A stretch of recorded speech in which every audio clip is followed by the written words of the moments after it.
Go. Oh, yeah.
All right, it is 4:04.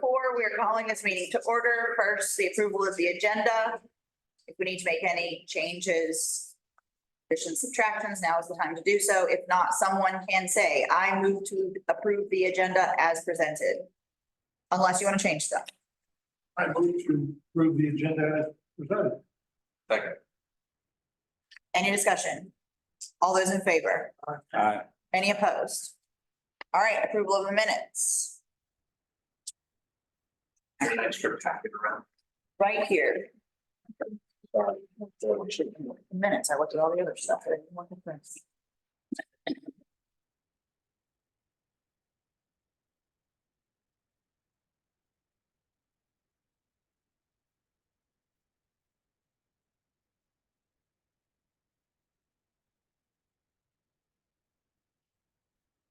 Not identified in attendance. I was here. You were here last month, Yeah. or there was one week. I was like 2 months ago. I was definitely here last month. Oh, okay. I, Where we talked about the event. I made a motion to approve the agenda. Okay. He wasn't absent, he's not here. I'm a ghost. You must have been. I've been agenda this whole time. Also, Hang isn't on here either, Okay, I was absent. and he was absent last. okay. Sorry about that. Aaron, were you here last time? I was You were not here last time? Okay. I was at the eighth grade middle school graduation a couple weeks ago. Sorry, I must. This girl who got perfect attendance all year. And she was absent at the said her ceremony to get it, to get the award. Okay, but She already won with. But I'm taking a break now. the, Everybody's clapping and like. No, exactly. the Matthew was present, Aaron and Hang were absent. In addition to who we already have on there. Sorry about that. The content looks good to me, though.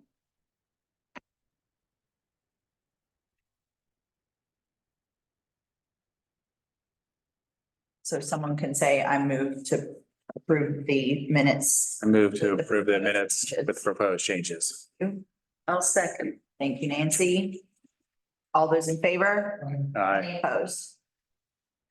Okay, downtown master plan. Well, this one, Mhm. this is down here. I read it. I read every word, all three things. Good question. With them putting the bike lanes down on the south side of Main Street, I saw them mark out new parking spaces.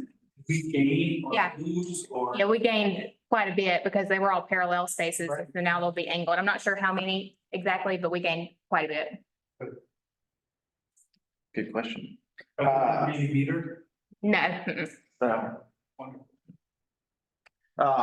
Matthew Manley, Strategic Projects Manager with the city. We are gonna, Public comment, I'm sorry. We need to have public comment on here. Ah, sorry. I don't believe there's anybody, public comment. Is there anybody online? No, I should have done that in the agenda. I don't even know how to go back and fix it now. But there's nobody here for public comment, right? Megan is, Megan with Lorna. I don't know if that is Meg or not. and Sam Hayes is, It's with us. With the city. okay. Sorry about that. You could amend the agenda, motion to amend the agenda if you want to add it on there.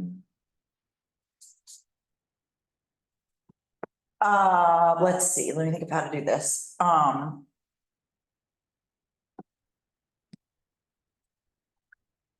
Let's just call, I think I can just call for, because the chair can call for public comment at any time. So I'm gonna do that now.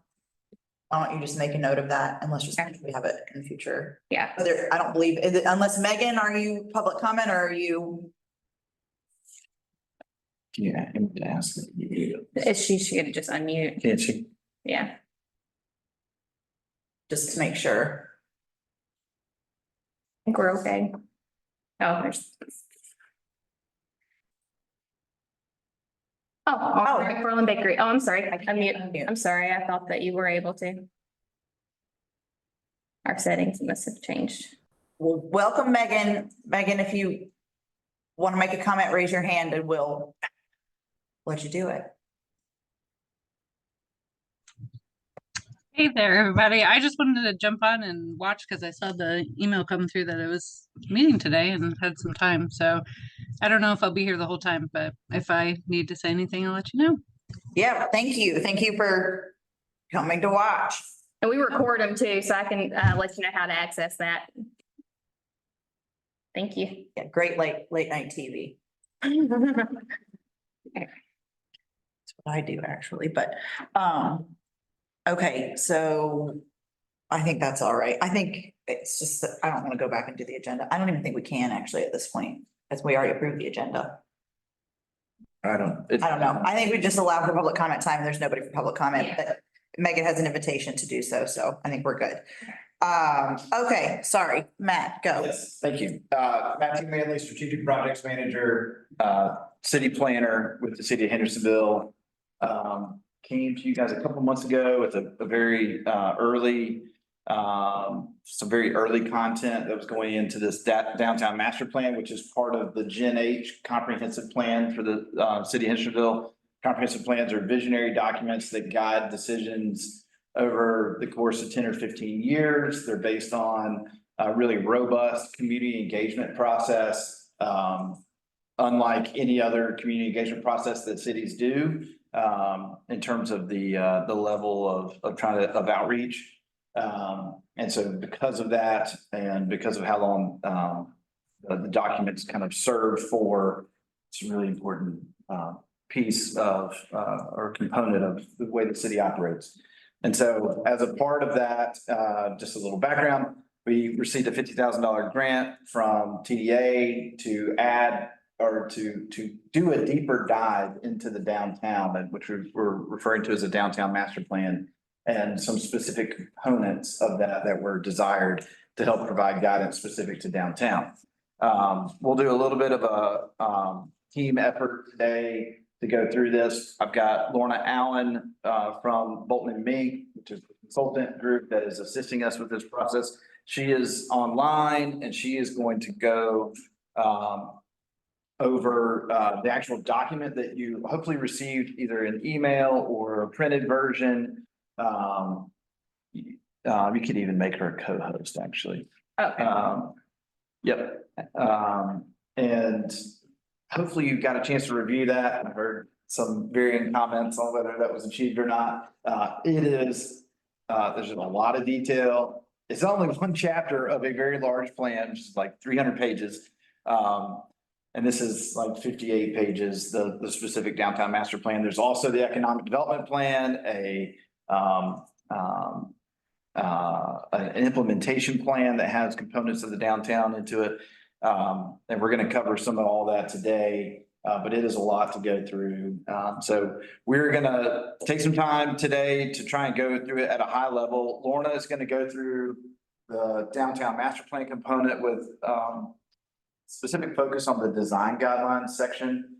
And so we're going to let her go through that. We're going to hold any questions, but then I've got kind of an overview of the whole document with some slides that are very high level, not in the weeds. There are a couple of things that we will talk about in a little more detail, but for the most part, we're going to let Lorna go through the document. Between what you've read and reviewed coming into the meeting and what you hear today, if you think of any questions you may have, one of the key goals for this meeting is to walk away with a good, solid understanding for this board to feel like you're well informed and you understand the document. And even if that means, you're still dwelling on it or, still considering it, that's okay, because we will be planning to there's additional opportunities for feedback, and we are planning to come back next month and ask this body to formally make a recommendation on this chapter to City Council. So today, again, we're, just want to stress that we're just trying to inform the board, make sure that you're aware of the components of it. If there's parts you don't understand or don't reflect something that you think is important, things like that, then let's ask questions and discuss those items. Anything else you want to add to that, Jamie? No, or actually, hopefully no, but a lot of y'all were in our subcommittee meetings and for economic vitality and community character. And we've been kind of talking about how we can more formalize our subcommittees, and just kind of reiterating what we talked about then was just some of the items that are here, and particularly in that implementation plan is thinking about what things our subcommittees may or may not want to kind of take on as big projects. Just thinking back, like there's been big projects that have come out of this board before, like parking garage, Seventh Avenue Streetscape, and several others. And so, you know, that's something that can continue to come out of this board, and some of those things might be in this plan. And we'll go over the implementation plan is essentially a list of projects, short-term, midterm, long-term projects, actionable items. And we're going to go over all the ones that are directly or indirectly relevant to downtown towards the end of the presentation. So just to reiterate, goals for today are a general understanding of what this is and what it's supposed to do. And the pieces in it. If we don't understand a piece, we need to make sure everyone understands that. And then I also actually have if there are suggestions or adjustments, yes, I hate saying, I don't want to come into a meeting ever again saying we're just looking for general feedback. I think we discovered that doesn't work. And then there are priorities that the city has already identified. If we see their list of priorities and we think one of those is more important than another one to us, we just need to note that now with our reasoning. So general understanding, there's room for a little adjustment, although it's pretty darn good. And not in the weeds specifics, like little building code things, not that today. And shoring up and agreeing with first priorities or prioritizing our own, which is going to be what they've already identified. Okay, so those three things. The pieces that we will see, since from the community character and economic vitality, we have a whiteboard. We don't have our whiteboard writer with colorful markers that he requested. But as we hit on these things quickly, to not get in the weeds on them, if we think that might land in one of these, we can jot it on the board or do a sticky on the board so that we can come back to that later. So we don't have to get into the specifics of that. And there are a lot of those. Yes, if you have any light bulbs, or anything, just write it on the Post-it. And Lorna has asked for when she's presenting, just let her get through Right. her part. So that way we're not getting to the end of the meeting and out of time. Yeah. For the rest of it. So let her get her part and take notes. Yeah. And, like trigger words, things, put them on a sticky. We'll sort them out later after we get through this, but don't let them go by and then be like, what was that? And I can't remember. All right. Cool, go. Lorna, I'm hoping you're able to hear us. I have heard everything. So I just want to say thank you all for having me back again. It's great to be in front of this board. I'm going to go ahead and share my screen. What I'm sharing today is what you all have received. So nothing new really here, other than you might see a little bit more white space because I was asked to do a little bit of reformatting for printing purposes, but you may have that printed version in front of you.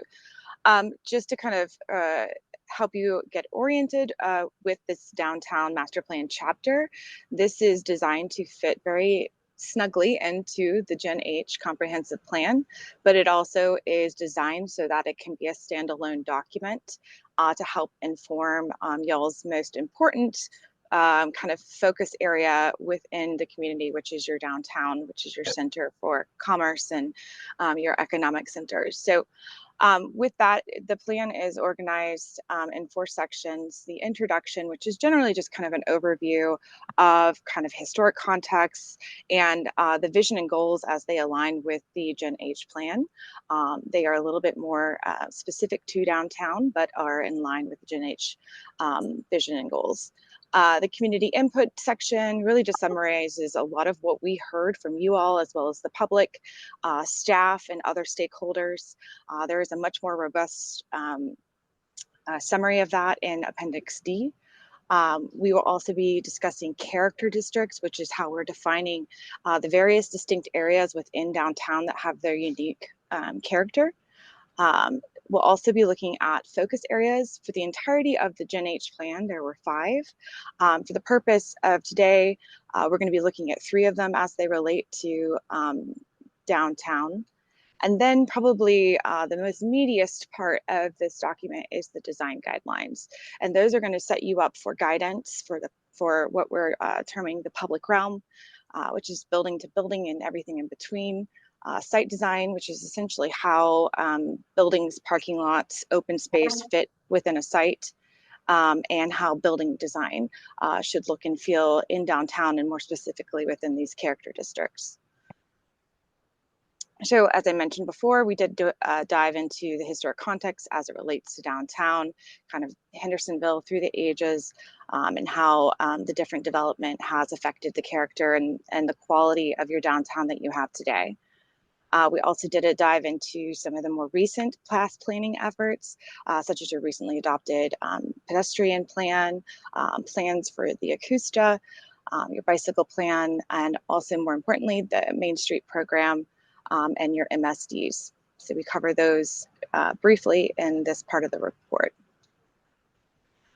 Also, we highlight some of the specific community input that we heard throughout the process as it related to downtown. And these are aligning with some of the more broader categories as they relate to the Gen H comprehensive plan. I mentioned before the Gen H goals, vibrant neighborhoods, safe streets, and so on. These have more specific kind of character qualities to downtown that get into a little bit more detail as Hendersonville progresses into the future, some of the ideals and aspirations for how downtown will continue over the next couple decades. Okay. I know I went through that first part very quickly, but it's a lot of the content that you all have seen before, and that content is also in the broader Gen H plan in other chapters. So it is kind of reiterated in this chapter as it relates to downtown. But the way this chapter is organized is really with the emphasis on character districts, working very closely with stakeholders and staff. We identified 4 distinct character districts.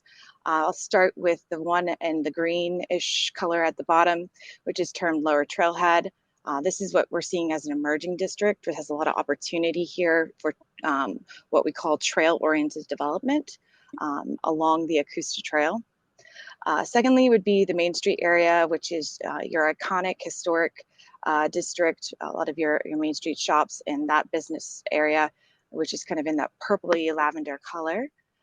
Surrounding that area in the pinkish color is what we're calling Downtown Edge. We see this as a companion district to the Main Street district, but there is opportunity in this district to support additional commercial office and residential growth in downtown as it complements some of the other uses such as government. And then lastly, but not least, is the 7th Avenue district, and seeing this as a historic district that has potential to kind of really grow into itself even more as an extension of the core of downtown. I do want to point out there is this hatching that is over all of the districts in part. This is the Building Height Overlay Character District that was established in 2007 by the North Carolina Senate Bill 649. So it limits building heights to a maximum of 64 feet. So that's important to note as we move into kind of the design guidelines. You'll see that resurface again. In this chapter, we get into kind of the existing character and the unique destinations and components and elements within each of the districts. And we dive into some of the opportunities to expand on the character of those districts as it relates to things that we saw on the ground today, but also input from stakeholders, the public, staff, and yourselves. Specifically, I mentioned before in the Lower Trailhead District, the Akusta Trail is going to play a very large role in how this district evolves into the future. Main Street, this one more specifically calls out opportunities to kind of activate spaces that aren't currently activated today, thinking through the alley system, side streets, opportunities for extension along Main Street, activation of second floors, and then thinking through where appropriateness for residential units would go. We heard from this group specifically that would not be appropriate along Main Street, and starting to think through making sure that should we want to move forward with activating second floors, initiating code compliance for those spaces. So these are some of the kind of highlights of opportunities that we received through the engagement process. Within the downtown edge, I mentioned before, this is home to a lot of the government uses, as well as the historic Gray Mill, which is now the apartments. So really see this opportunity as an expansion opportunity for the downtown, use underutilized properties such as large surface parking lots to promote improvements to the public realm, such as streetscape, to improve walkability and bikeability, connecting Main Street and 7th Street more intentionally. With new development or redevelopment of properties, thinking about how to prioritize existing structures, but also thinking through activating ground floors and incorporating mixed use into the different development products that you could see here.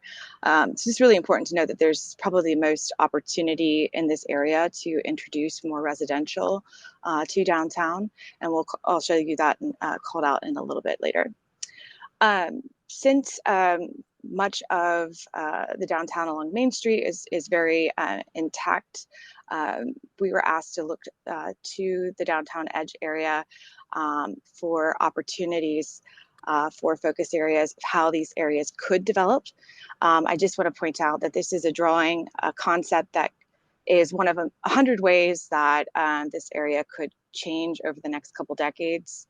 It's really calling out opportunities and design principles of what you would hope to expect for future development and in the sense of form. Opportunities around streetscape, integrating public spaces in the form of pocket parks, trailheads, neighborhood parks, thinking through where there's opportunities to provide more residential within walking distance of Main Street, with all the while stepping down in density as you get closer to this existing single family neighborhood fabric. So in these types of images, you'll note that the gray denotes existing structures and the white denotes proposed structures. In these diagrams as well, they all have these what we call keynotes, and those relate back to specific kind of opportunities for these areas. So we'll call out things like mixed use development, opportunities for new trailheads or open space, and so on. So if you were to look at that last rendering, you would be looking from Grove Street, from 7th Street back towards the government district. So looking this way would be the courthouse over here. Okay. With each of these focus areas, we dive into more specific elements and give examples of those elements. And I won't belabor all of these because we have a couple to get through, but just kind of showing you different case studies, so to speak, of other communities that have been successful in implementing, for example, pocket parks or connected bike infrastructure. Additionally, we also in this section provide a case study of communities that have done very specific type of recommendations or opportunities. For example, within the downtown edge area, we looked at a case study in Raleigh that reimagined an opportunity to provide missing middle housing and a little bit more gentle density to create more affordable housing options in this specific area of their downtown. In 7th Avenue, this area really identifies kind of the existing character and architecture and opportunities that exist today, as well as the momentum from the 7th Avenue Streetscape project and promoting future phases of that project to promote walkability and that connectivity to Main Street and the Oklawaha Greenway. Also calling out kind of opportunities for potential for new development in kind of the right places, with being very cognizant to the existing neighborhood fabric that's there, more specifically the adjacent neighborhoods. And opportunities to think about placemaking and placekeeping through using the existing character of the district, and, focusing on its history, its rich African-American history, as well as all of the other great character that has occurred along the way. So in this concept, to help you orient here, this is 7th Avenue here and the Oklawaha. Looking for opportunities to provide that very intentional infill. So again, a lot of the existing is shown in gray, and the proposed infill is shown in white. And again, this is a concept, one of many that could occur here, just to show you how planning concepts and design concepts could come to fruition through specific infill. Within this one more specifically, we're looking at opportunities to do trailheads and how those may look in an urban fabric. So I just kind of circled this 5 right here. If I move here, that would be this location right here. So thinking about the existing kind of silos that are here, the proposed trail that could come through, thinking through other opportunities to create a festival street atmosphere, tying into existing businesses such as White Duck, but also thinking about what does new infill look like? Is it the right scale? Does it have the right connections to open space? So that is really intentional along 7th Street while keeping kind of development tucked into, 7th Avenue, while keeping development along 7th Avenue and keeping the neighborhoods intact. So again, these have those elements that are noted, as well as examples of those. Again, with a case study as well, we're looking at the Atlanta Beltline as a case study for trail-oriented development. Okay. So I went through kind of some of the big ideas and the big opportunities that were raised during the Gen H process, and all of the engagement that was done over the past year. And those are all kind of compiled in those kind of illustrative concepts and opportunities. But the design guidelines are really kind of your basis to guide the framework for what the community expects for how development should behave for the future, and how that interacts with the various character districts.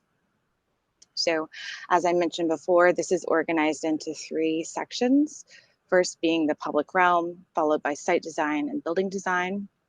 And just to reiterate, the public realm is really everything between the buildings phase to building phase.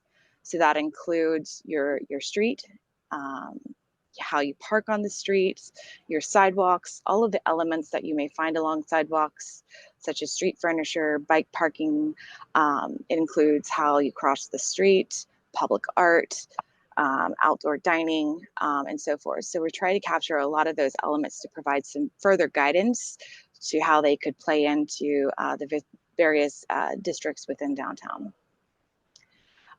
We also get into kind of thinking about how downtown has been built over the years, and thinking through the various districts, from how blocks create a grid and a rhythm within downtown, from Main Street and the Edge character districts to 7th Street and the Lower Trailhead. And again, how those trails and greenways work with those. Also looked at streets from their federal classification, from their functional classification, whether they're maintained by the state, and also kind of taking those a little bit further to understand kind of what their character is. So we broke that down into several different characters, starting with Main Street on all the way down to an alley.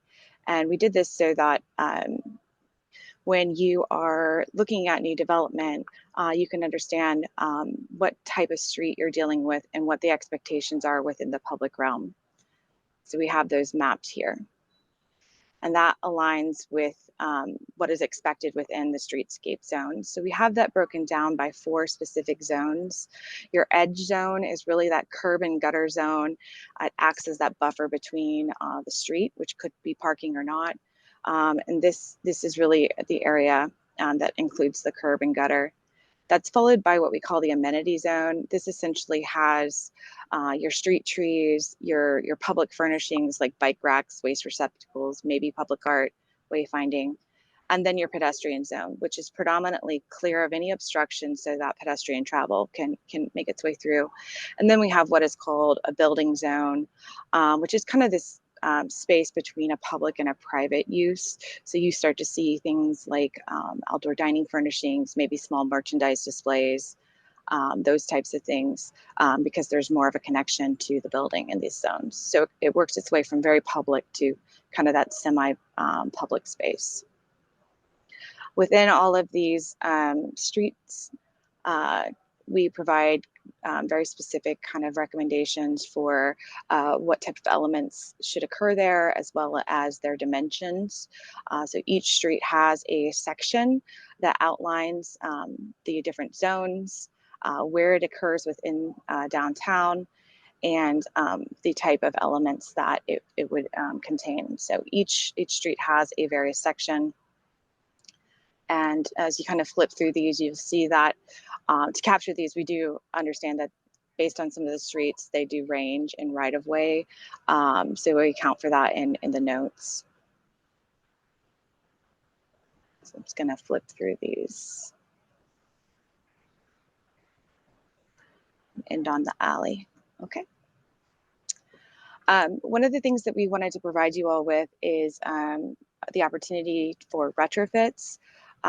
There may not always be funding or the ability to jump right in and do a major project. So there are some opportunities to do smaller, more surgical retrofits within your streets that could include pavement murals to delineate spaces for maybe bike facilities or other uses, parklets, which I know that you all have piloted in downtown already, curb extensions to accommodate trees, furnishings, or any other types of uses, and then plaza extensions also for to narrow the street to provide for crosswalks and furnishings.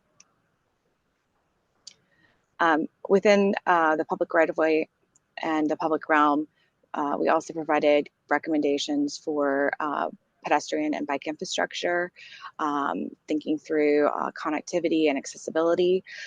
One of the things that we like to always raise is what we call the 880 rule, which says that, you know, if a city or community is designed to meet the needs of both an 8-year-old and an 8-year-old child and an 80-year-old adult, it will inherently be accessible and usable by all people of all ages and abilities. So with that in mind, that's the intention with these recommendations in the design guidelines.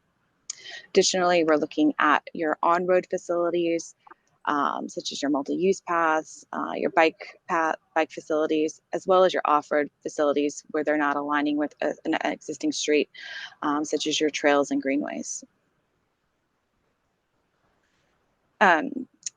Also within the public realm are public spaces. So we have guidance for plazas, parklets, pocket parks, as well as looking at case studies for other communities that have developed a program for parklets that provide a more structured approach to where they allow them, the form they can take, and what type of uses they can be used for.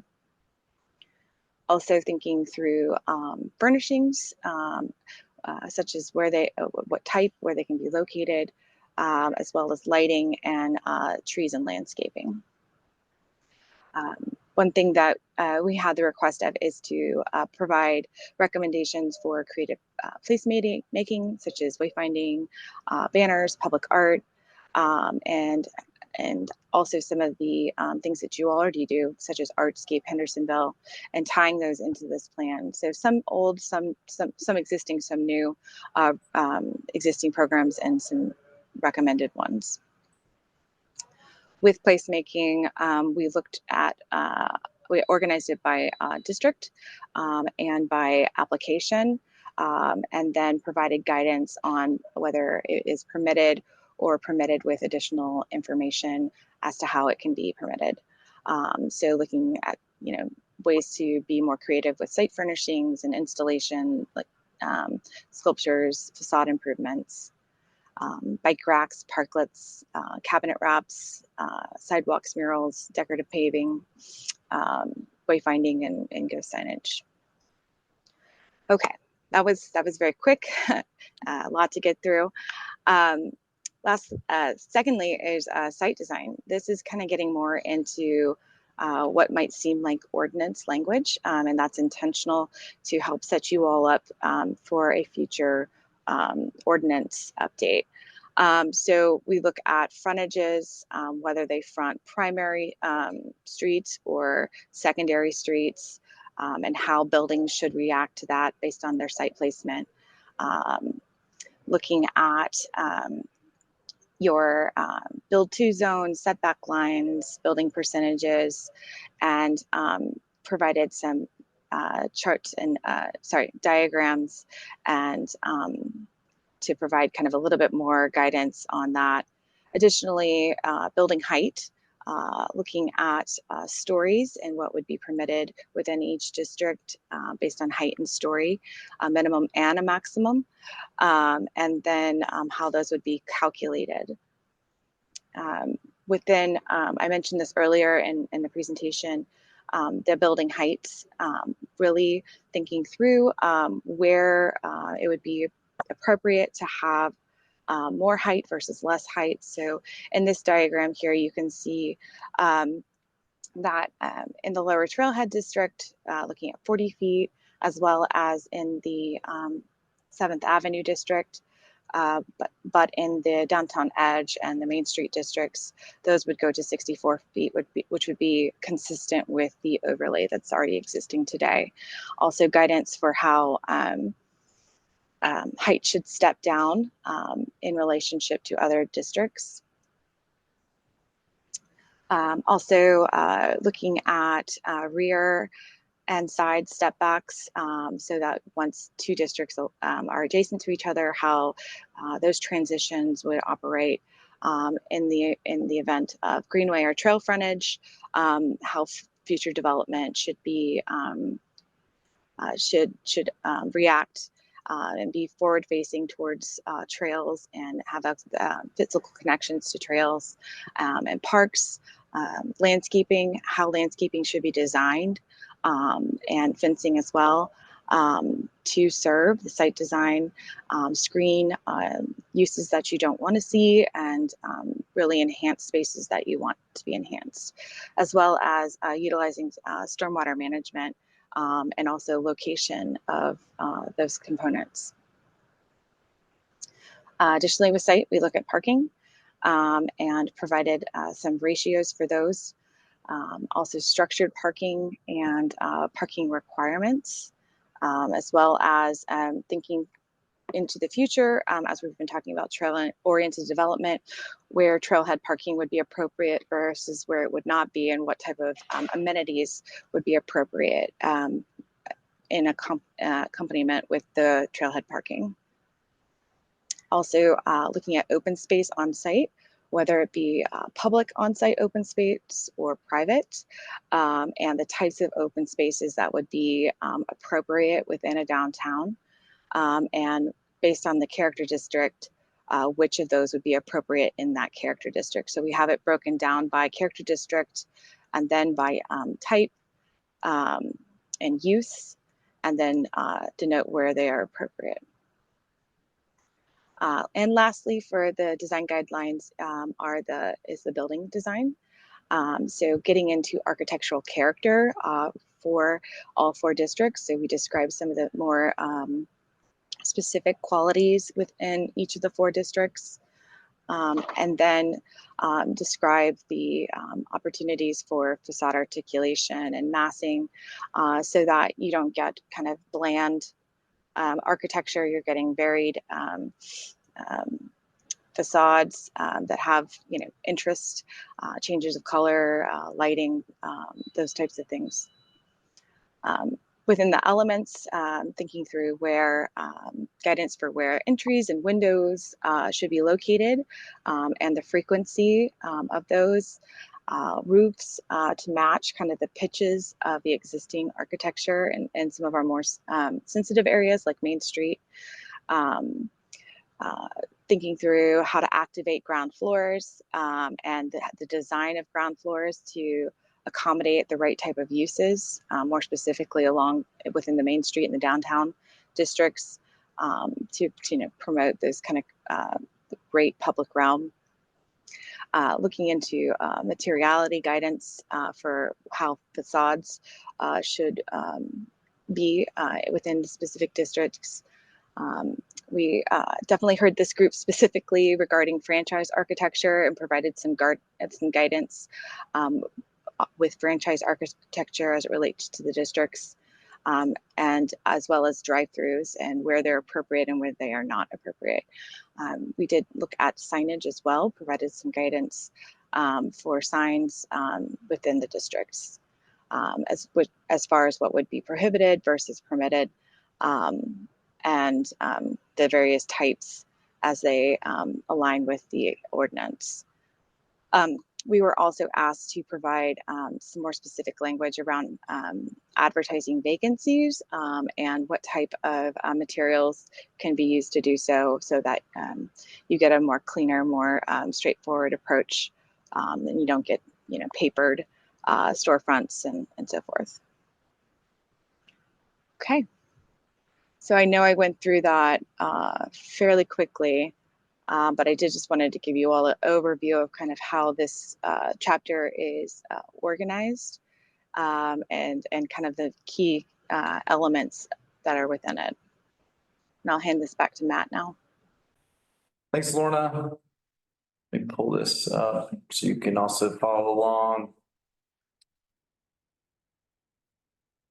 So now we've gone through some of the technical aspects of the document. What we're going to do with the rest of the time is basically go back over, kind of hit some of the high level, kind of the headings of the chapter and provide opportunity for you to ask questions and make sure we're all on the same page and understand everything. So I'll just start with this first slide, the character districts that everyone, any questions related to that, how it's divided, where the boundary lines are?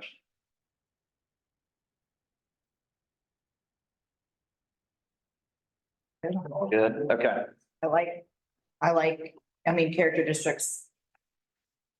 I can't believe I haven't been using that term before. I don't love Lower Trailhead, just for a point of note, like, I get what it is and the name's not very exciting. Not necessarily the branded name I know. but area, yeah. We don't have to put that in here, but just. They call it Supermarket City now. Yeah. It's something more jazzy. Keep going. How far I'm out? thinking about what I know, Lower Trailhead, like, I mean, let's put that on a sign. Yeah, it's really exciting. it was Trailhead. Okay, Yeah, lower made it better. yeah. We raised it with lower. Mud Creek Trailhead, maybe something. Anyway, keep, yeah. How far out does that extend west right there? That is just past Whitted. So here's Whitted, you can see kind of coming down. So those properties that are still somewhat kind of connected back towards Whitted, so around Trailside. Matt, and I would add that when we were selecting the boundary for the study area as well as the districts, really relied very heavily on existing zoning and also what's on the ground today. So we were very kind of, I'll use surgical again with how we drew that line so as not to go in too far into the neighborhoods that are existing around downtown. Yeah. So like Chadwick is, kind of, you can, well, there's that is Chadwick, right?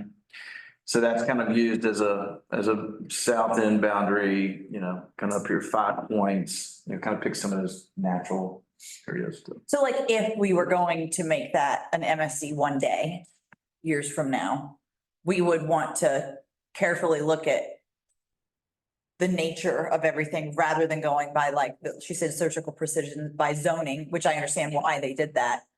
But that would be a consideration, because I think there's pieces that are missing that would fit in with this. But I totally understand where this is pulled from. Yeah, and zoning, so I think she's saying to stay away from residential, so we focused on commercial zoning. Except for, I would say somewhere around, somewhat along the Acoustic Trail, because we do envision a heightened, interest in Mhm. investment and redevelopment along that trail. Not necessarily, getting away from residential, but probably changing in density, so. How much of that lower trailhead property is usable for development or redevelopment? That's a good question. I mean, there's a lot of floodplain through there, so. And really, if something got took down, it would not be able to be put back, or it would take a lot of work to be able to put it back. So in the future, looking at an MSD district or something like that, you might just have a giant park or something down there because you can't do much with it. Unless, Unless we're changing the zoning. I mean, specifically right through this area. Yeah, kind of right in here, this side of it. the zoning is one thing, but then the floodplain, floodway and all that stuff is a whole nother thing that may not, even if the zoning allowed it. May not even allow it. Well, it does say repurposing in one of these things. I've read all of them. Floodplains, removing vulnerable buildings from letting them go back to natural character, including them as in a park setting. I'm just saying that's a lot of property. Yeah. That might not be able to do much with. Yeah, and we know it historically floods down there. So there's another accompanying map of the whole city that's called, it's our future land use map. It establishes other character areas for the rest of the city. And this is kind of drilling down, looking at just downtown and then a finer brush within downtown. But there is a character area of was it conservation? Lorna, what is the term? Conservation? Yeah, open space conservation. Open space conservation that runs along the Mud Creek floodplain right through this area that we know floods, that has plenty of commercial development on it now. So, there is some questions about, will there be opportunities to reduce that flooding by retaining additional land for flood storage as opposed to commercial uses. So that's basically an indication, a suggestion, a guide. It is not a law or would officially eliminate somebody's ability to redevelop should something happen. But it's good to note that that is a physical reality in that lower trailhead district for sure. I like downtown edge too. That's actually part of the word edge, part of our branding from Seventh Ave. At first I was like, ooh, that's close, but then I was like, ooh, I kind of like it because there's like the creative edge. Yeah, I like it. Yeah. Can you explain a little what that overlay is? Overlay character districts? So that is, that as Lorna alluded to, a local bill that was passed. That all the properties within that area are capped at 64 feet in height. So should there be development in that area, it cannot be any taller than 64 feet. And that was done by a local bill, it also is reflected in our zoning. And we actually have a slide on height coming up, so I'll get into a little more detail on that, but that was done by the General Assembly. Is there an opportunity to get that raised or lifted or? I would doubt it from because that's in the state legislation. That's gonna be a very difficult thing to do, would be my, But didn't that get started by somebody that wanted to build a building that was higher than that? so, yeah. Everybody complained about it and said, no, we don't want none, so here we go. I mean, I can just tell you, as you run out of land, you'll be wishing you built them taller. Yeah, if that's something. Oh, just, okay, if that's something that, this board feels strongly about, there can be an advocacy for that. It just might be a My 2 cents. long road to go. Mhm. We'll come back to height in a minute. That's an interesting, angle that I'm curious to hear more about. Lorna went over the focus areas. I've got those here as well, sorry. So just wanted to see if there's, any questions about this. This is the downtown edge. Again, the white buildings, this is a concept. This is one of, many ways this area could be built out. This is basically like what we're, saying, an alternative of really full build out or infill development. Could be more intense, could be less intense. But this kind of matches with what our recommendations are, with character areas identified, what would be compatible with the existing character. And you'll note like these really key elements of, bringing the buildings to the edge of the public realm. Having, an activated public space between the buildings, having spaces for like outdoor green space.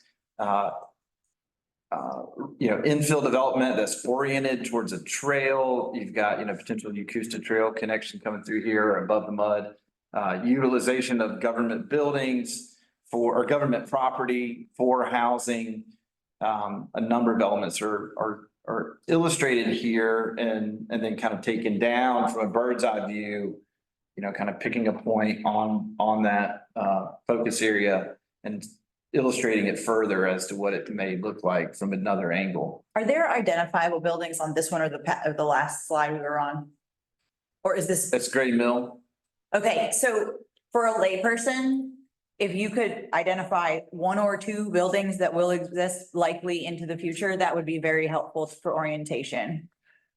Or these streets. Well, they have the streets on the other one, but even that, like, especially on the east side, I'm like, wait, which is Fourth, which is like, what is on Fourth, what is on Fifth? So, I mean, that would just be helpful for visual people, I think. Great feedback. Yeah, if you just labeled the streets, I think that would help a ton. And then On that, if you got a couple landmarks, you'd be like, oh yeah. the one back though, Going. Yeah, I agree with you. This you got on the board, what are the streets that we're looking at? So this is Maple, this is 64 MLK. This is kind of that green space in between. On Maple, these are those feed and seed buildings. Historic warehouse type buildings. And then a lot of this is being shown as redevelopment. Which one's Fifth Avenue? The bank is right there. Fifth is right here. Okay, That's good. Uh-huh. so that's the empty lot across the street from the Gray Mill. That's Yes. currently the empty lot. Yeah. and even in north, south, east, west, because this is oriented different than the last slide. Right. So it's, Hard to follow. and we're not planners, Matt. No, I know, getting oriented is really key to reading this stuff. This is good feedback. So you said the number 4, that's 64 in MLK? That number, new open space. Those two roads, that's.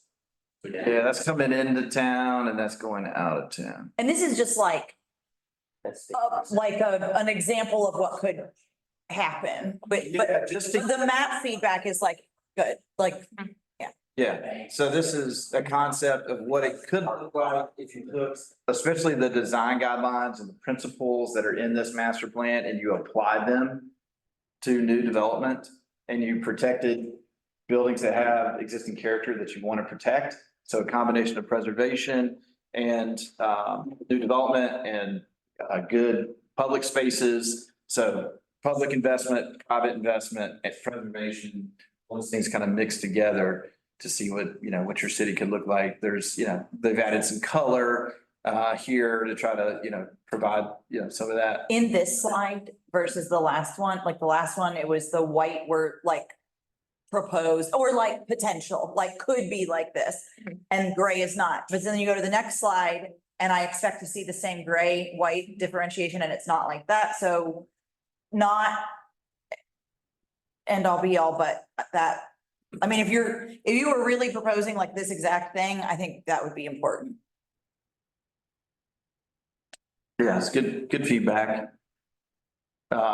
In terms, any other questions, I guess, about, what's trying to be conveyed here in terms of the look and feel and design? Yeah, disregarding the drawing, like, just if you walk down Fifth Avenue to where we go to the farmer's market, and there's that whole grassy lot that's empty there across the street from the gray mill. That would be what? That is what would be what would be allowable to be built there. So we're talking, that would be where number 6 is, would be that general area we're talking about. Going around. Yeah. Yeah, so just picturing a larger, more dense development is basically what they're trying to say here, as something that could be as an infill development and a location that could work for that.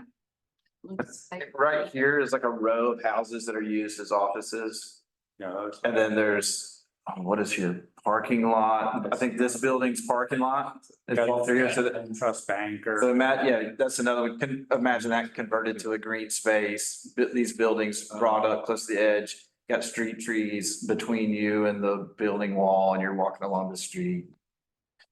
In some cases, you've got a good, you're gonna have, maybe some cases where you're in kind of a corridor of buildings. Not, too dissimilar from Main Street, the right of way is much less wide on Grove. And then in other cases, you would be, accompanied by some public green space. Lorna, anything else you'd want to kind of paint the picture for folks? I mean, this is really just a concept, just testing out the various elements that would add to the character of this district. And more specifically, this district has the opportunity to grow rooftops in downtown, more so than probably any of the other ones, just given the existing kind of land uses and pattern that exists today with a lot of surface parking lots and, as Matt mentioned, publicly owned land. So this is just kind of testing some of those concepts in locations where it might work. And keep in mind, those are all taller buildings too. So all the little short ones that are in those places would be gone, and Of course. so you could Yeah. go on up. Yeah. What area is the height? Is that 60 feet or 40 feet? 64. Yeah. So Yeah, the- it transitions at the rail line. Okay, so thinking about buildings that theoretically as tall as the Skyland, which is basically the height maximum that we've got, that are over on that, like if walking down Fifth Avenue, to your left, you see buildings that are height of the Skyline, to your right, Skyline's Greenville. We'll talk about height Yeah, specifically but on kind of another give you an slide. But yeah, I think, thinking about how the district, when we get to looking at that map, this will help inform how you're viewing it and how you're responding to it. Let's take a look, Yeah. look at the next one, 7th Avenue. Quick about this, the whole we're Uh-huh. talking about, I think this is great. But I think, I don't know how realistic it is, because like where the floors are, we're calling those possible greenways in the future as development happens.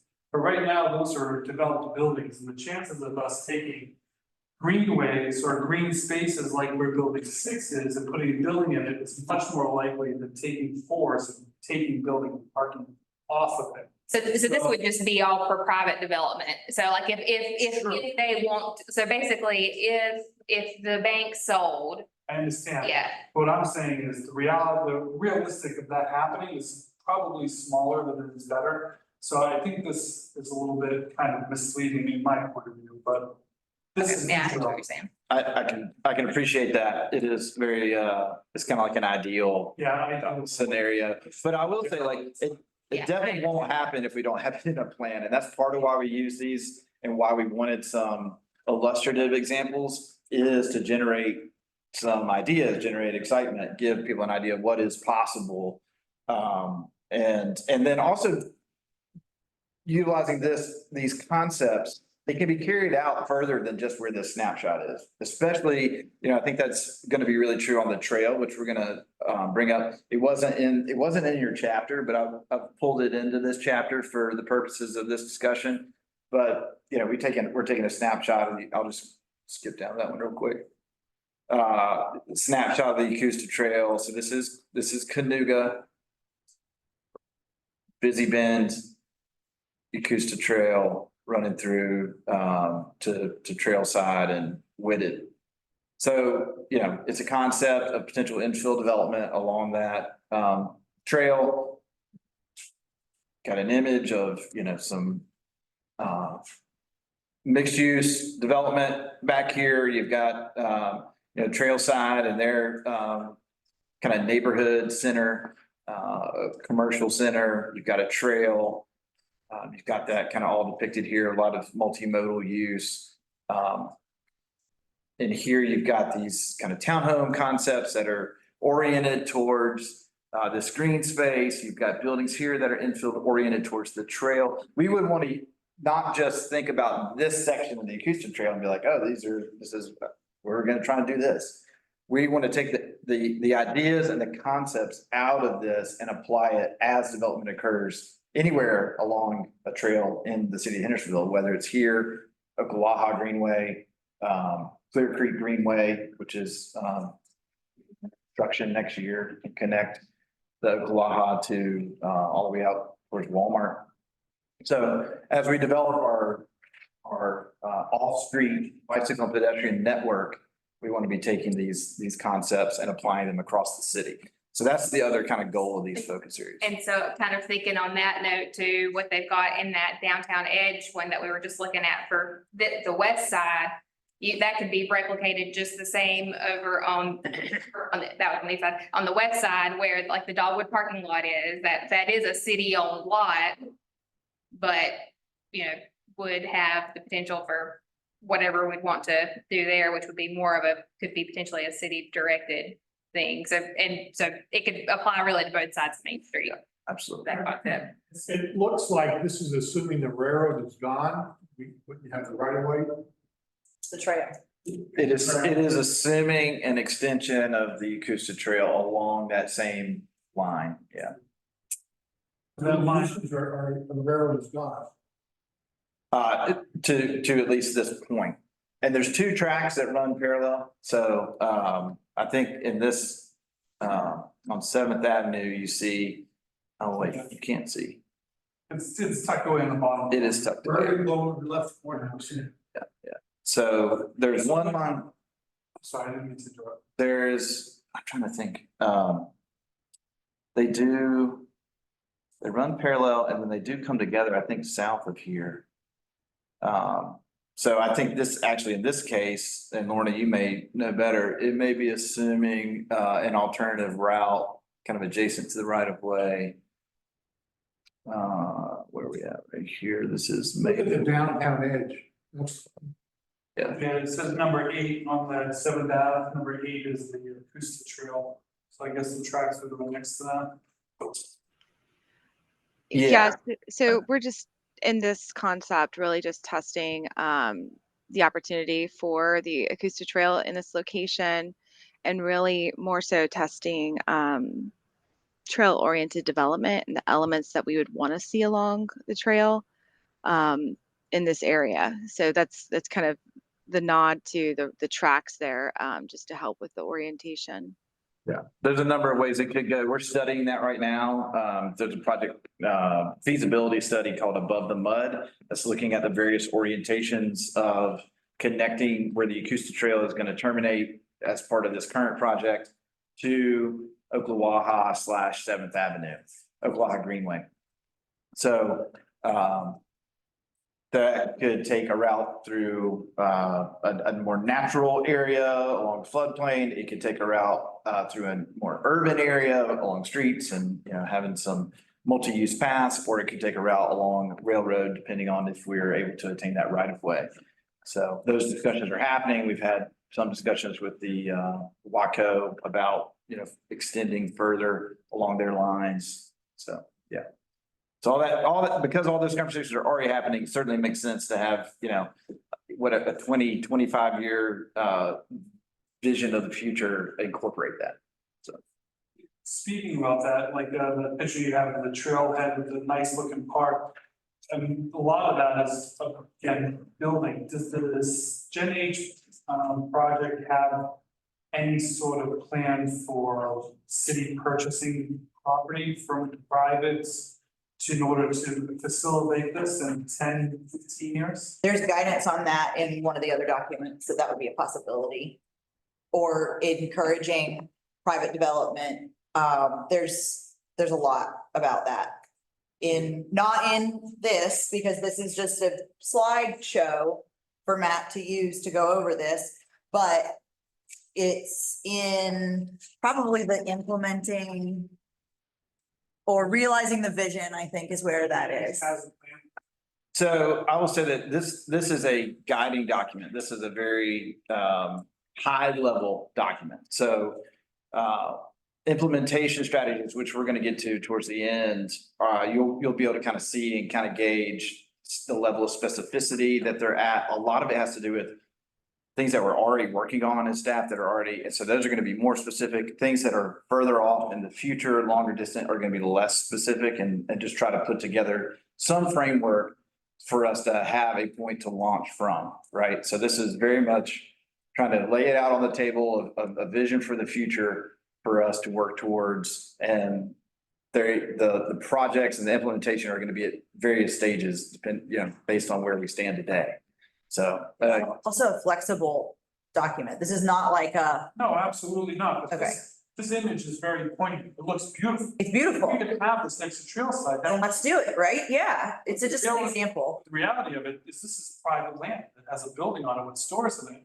So we have to be serious with how we Grant, project this. tax incentives. I mean, there's all kinds of different things you can do to try to incentivize private investment. Like there's a number one right there, like apartments or mixed use. So it'll be apartments and to activate the ground floor possibly.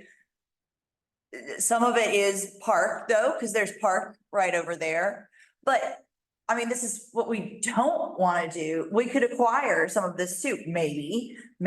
What we don't want to do is be like, we can't make this picture because we have all of these hurdles. Like, that's not what this meeting is for today. I know, me too. Great.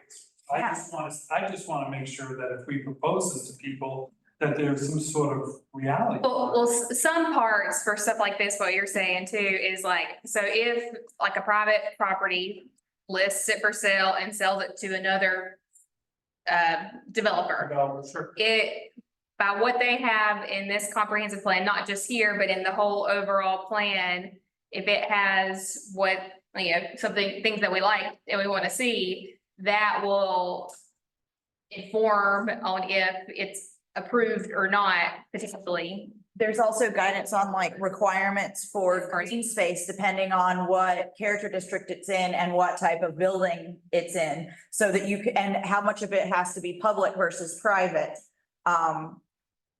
So I would highly advise everyone to thoroughly read all of these, because if you want to understand this, you have to read it. So to your point, there is a project, and I'll jump to this, it's on a future slide, but one of the implementation projects is to adopt the design guidelines that we've gone over today into a formalized code, a unified development ordinance or a zoning code.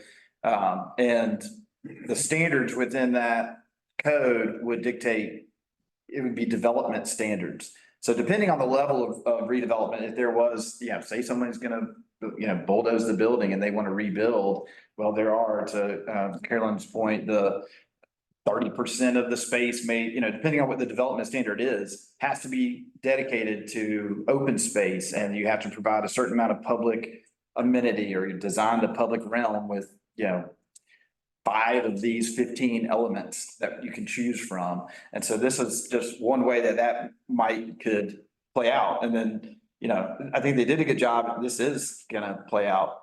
It actually probably gonna be wider than that. Yakutsk Trail's gonna be 14 feet through here. I'm not sure how that scales out. Trailside is there. I mean, they did that. They made that come true. What's So. I'm sorry, go. No, that's what I was, there are some realities in this as well, so. To kind of go back to the previous thing, it just popped up, was consideration taken to some of the older buildings, specifically in the, and I mean, this area is older too. In the Seventh Avenue corridor that are not considered historical, but are still, because a lot of Seventh Avenue is older. So a lot of Seventh Avenue was So they're kept. historical, but they're not like technically protected historical, like the western part of Seventh Avenue is protected. But So these are I buildings can answer that, Matt. Yeah, go ahead. A lot of Seventh Avenue is left intact. We did look at kind of existing quality, so to speak, of the properties up front along Seventh Avenue. And probably the most drastic is where the number 3 is at. Currently, there's like larger warehouses there that have kind of like a large yard fronting Seventh Avenue. But the older structures are predominantly left intact in this concept. You'll even note that where the 2 is, some of those buildings that are in the floodplain today are still left intact because they add to the character of this district. So just wanted to kind of note that as well. Yeah, even in, even down here, very intentionally not showing massive redevelopment. Even though that is a direction that area could go, that is a direction that our current zoning. Right. Could With allow. this, yeah, with this plan, Three. we're Is that trying to show a very surgical approach to adding additional housing. And most of those white buildings that are shown there are on vacant lots or larger lots that could be partitioned. So again, you'll note that the neighborhood to the kind of plan north on here only shows one infill development, and that was very intentional. So as not to disrupt the existing neighborhood. Do you foresee any of that making its way to code? What do you mean? Like keeping some of those buildings? That's a good question. Will that be used talking about, because that's what started this thought in my mind, was you was talking about future code. Mhm. And will some of this language make it in there? What's to stop someone from? Well, doesn't this business if it's not? So there won't be a lot of ways to necessarily stop it, but it'll basically say what can be rebuilt there if some, or what would be allowed to be rebuilt or what methods they'd have to take for it. Even if it was, and you mentioned the parts of the west, at least on this map, that it is a historic district. It's a National Register historic district. It's not a local historic district. But even if it was a local historic districts have greater, are more stringent, have higher standards. National Register districts just recognize the area for its asset that it provides, historical character. Local districts have design standards in place, and you have to get certificate of appropriateness to do any work to the exterior of the buildings. But even with that, if that were to take place and be created here, stopping demolition, you can only delay it, really. So it's hard to fully stop somebody from demoing the building. So. Matt, if I may, one other thing to point out about this district too is the lot depth. Along 7th Avenue, the parcels are not that deep. So that will kind of limit what future development could occur there and the types of future development. Because those ones on the south side of 7th Avenue in particular abut single family residential parcels. And the more you have to consolidate, the harder, a massive development gets. If you gotta go get every buyer to agree to sell out, it can get expensive real quick. You start getting holdouts and whatnot. So that doesn't mean it's impossible, but it certainly means it's harder to achieve. Yeah, I think Charlotte. But at the end of the day, whether this doesn't go, is it a good thing to actually have, here's our vision for the whole area, to have development come in, if somebody's gonna come in and spend 50 million bucks, they wanna kind of know that the area has a plan and their investment is gonna get enhanced by the next person that comes in, goes and does something, as opposed to hoping somebody comes in and then they just go willy-nilly and then somebody else does something next door that doesn't really make it compatible. I mean, is that kind of where I think you're wanting to We hit? definitely want to guide developers and then All sitting here, I mean, don't want to get in the weeds, but overall, even if there's a plan and it's not quite exactly right, it can get tweaked along the way. But it will then say, look, Hendersonville does kind of have their act together.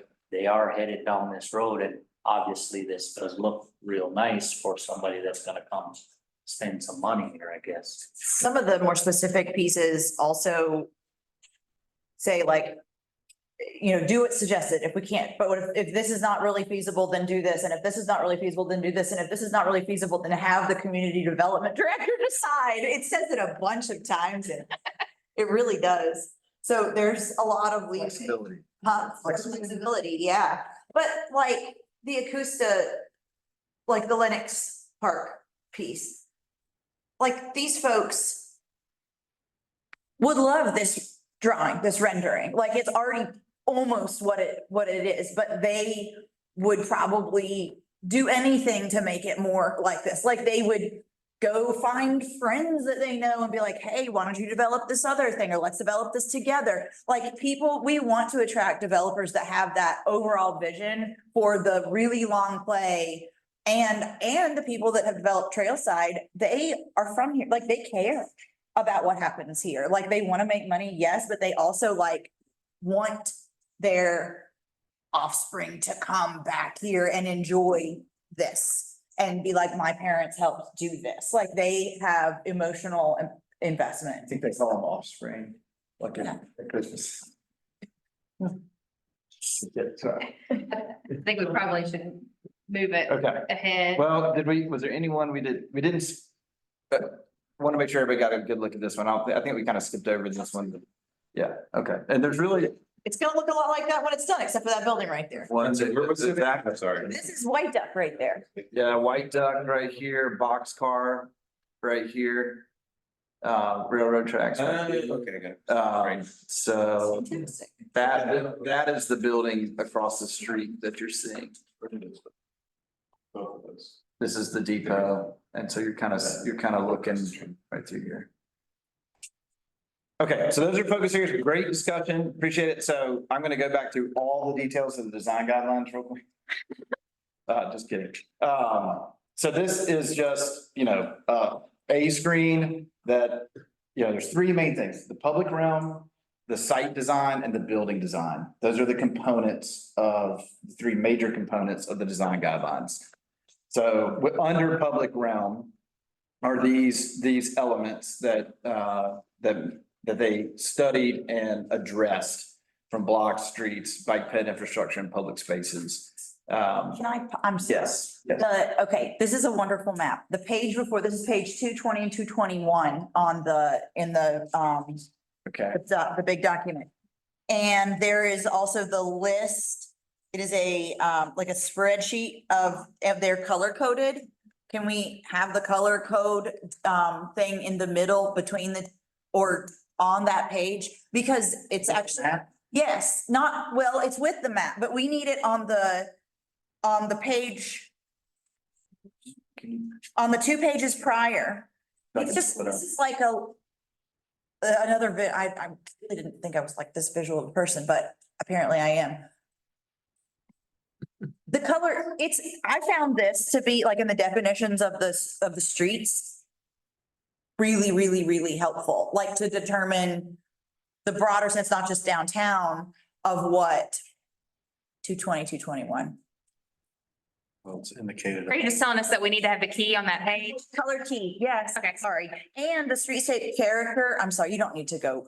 Yeah, she's The just, streetscape character, the page 218, where it defines the color, the types of streets. If you could color code that so it's consistent among the three, because I actually think this is like a hugely important piece of understanding for the general public? Like, what are these streets intended to be like and do? Okay, so we're here. Yes. There's color coding on the Yes, what spreadsheet. does purple mean? Like, can it be, Oh. I'm talking about like a purely functional for understanding this document type thing, not, Legends. yes, the legend. Yeah. And then also this up one, Well, it means this. It means residential. I know what it means. It just, I'm telling you, to make it easy for someone who hasn't looked at this and looked at this and looked at this, the colors are very important. So why not include the legend in two other places, here and one up? Color code those. Festival Street, yellow, Boulevard, I think it's dark green. Downtown one way. It's because I actually went back to this street definition thing repeatedly when I was looking through these other things. Look at a color, Correct. Main Street, it all would have connected the dots. I found it to be very helpful in like understanding what was possible with because there's a lot of street stuff here. There's the, edge to edge, building edge to building edge, and there's there's just a lot to reference back. I referenced back to these three pages very often when I was going through all of this. And you could even make this column streetscape character A color. color. Also, the gradient on the gray is a little like dark to read. This is just like, you guys have all gone over this a million times. This is a You're giving me way too much credit. functional. Well, this was published on May 31st, so, No, well, anyway, okay, that's just a small thing. It's just. we are, which I'll just note real quickly, this is a very aggressive kind of, timeline. We are pushing through this and, Yeah. and it's good and the quality is there and we are engaging and making sure that we're touching base with everybody. And we're looking to keep pushing forward because this is just the beginning.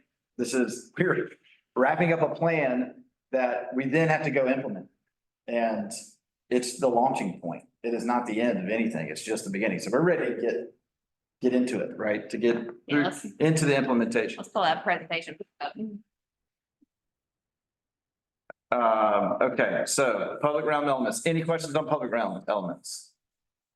Blocks, streets, bike ped infrastructure. Did everybody feel like they understood that from building phase to building phase? These are the types of things that we want to see in that public realm. Okay, and this is a good visual for that. So site design. So site design is, just on the site, not the architecture of the building, but building placement, height, all these elements that are listed here. I wanted to touch really quickly on building height. We started talking about that. That's always a hot topic. And so I've got some images here. So, we've got the 40-foot and the 64 feet. So just to give some reference, roughly, these are local examples of 40-foot tall, buildings. Could be 38, could be 42, something. The area where you have, there's a pink and orange, it's in this, but it's also on this, I don't keep forgetting the name of it. There's like 3 areas where you talk specifically about the height on Main Street and in downtown, and it is confusing. It is confusing. I mean, I just think there's one of them that's maybe needs more clarification. Like whether it's referencing or whether it's referencing the Main Street area or Yeah. the whole down. Because this is downtown Main Street and it has a picture of 4 stories, but on the page right before, it says, with the exception of the buildings facing Main Street within the Main Street Historic District are not to exceed 3 stories. Okay, so it's like, you read that and then you see the picture, so which is it? I don't even care about clarifying it right now, it just needs to be clear in the document. Lorna, does that ring a bell? This is page 258. Yeah, so the 257, it's about building height. Matt, this was something that was asked of us from staff to include on the building heights, more specifically to the buildings that front Main Street. Yes. Meaning that if there were to be new development along Main Street within the historic district, the 64-foot height would not be the height maximum. This specifically Main Street would not exceed 3 stories. So it's a deviation from what is allowable within the Main Street district, meaning that just along Main Street would have a different criteria. It probably would be helpful to show that in, But that looks like you're trying to make it look like 4 stories right there. And it says downtown Main Street. yes. So that, yeah, that shows 4 stories. You're correct. But she just said 3. We don't need to get in the weeds. And the map points out 64 feet. So that is also confusing. May I clarify, that diagram that you all are referencing is for the character districts, not for Main Street. Main Street would be an exception to the Main Street character district. Main Street's 4-story. Is that because of the historic district? That was a request of staff to include that. Because there's not, we don't have, except for at the end where Skyland and the bank are, there's no buildings that tall in the main stretch of the historic district. I kind of don't care about the actual height. I'm just saying that there's like 6 pages in a row where it looks like it's flipping back and forth. I don't think that's the intention, Yeah. but it is quite unclear as to what specifically it means. Yeah, we'll get that clarified. Thank you. Um, Maybe somebody else cares about 64 versus 40. I kind of really don't. I think I'm with Chris on this. so 64 feet examples.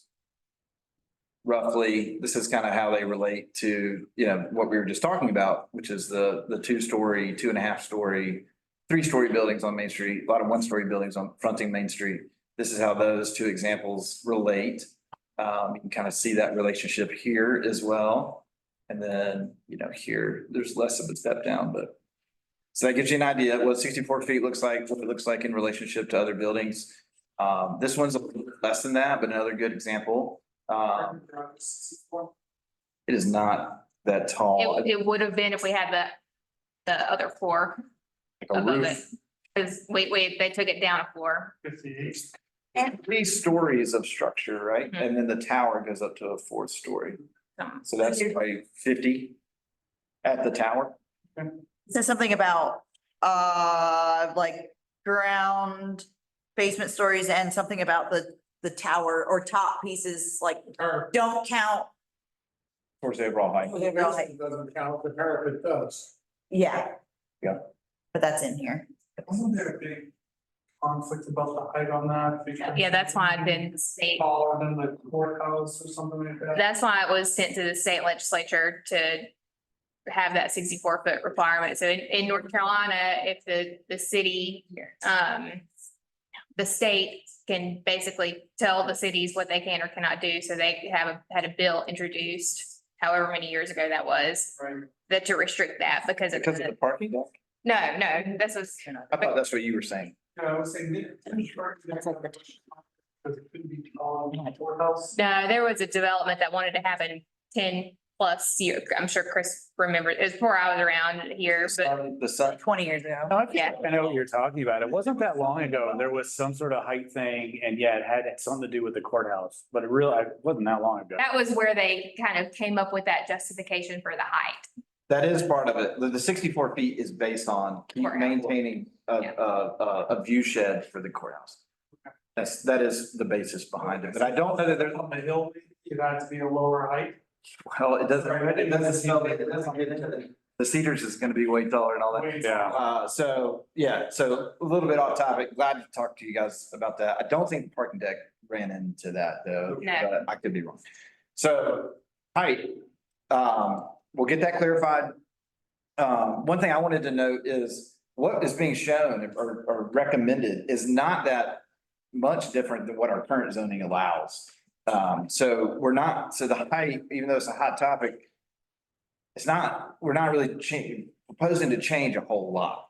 What I would want people to kind of think about is one of the biggest things that we are proposing to change when it comes to site design is the building placement and the setback character.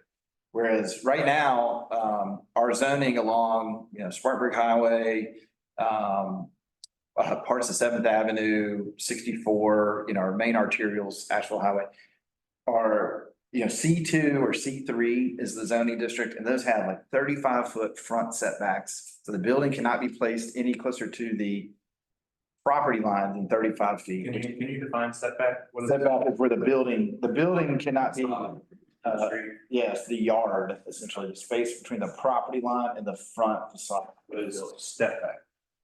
So a step back is if your building's going up and it's 3 stories, along the frontage of the road.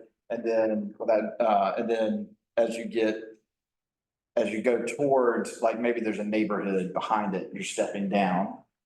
Or you could step up in some cases where maybe you're 3 stories on Main Street frontage and then you want to get taller going back. So those would be examples of that. But setback is just the space between the front of your building.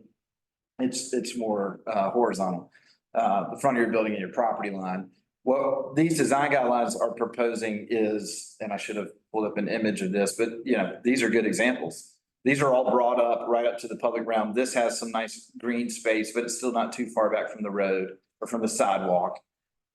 So it creates a much more pedestrian friendly environment that is way different than what our current zoning code allows for, which is traditional or a conventional suburban style pattern of development, which is automobile centric. If you can't put your buildings in that first 35 feet, what are you gonna put there? Parking lot. So that's why we get so much front, parking lot facing our streets. And then you go walking along between the road and the parking lot as a pedestrian. And it's not as comfortable of a place to be. And so I guess real quick, just to reiterate this, this probably shows a really good example of that, where all the parking is being tucked in to the backs.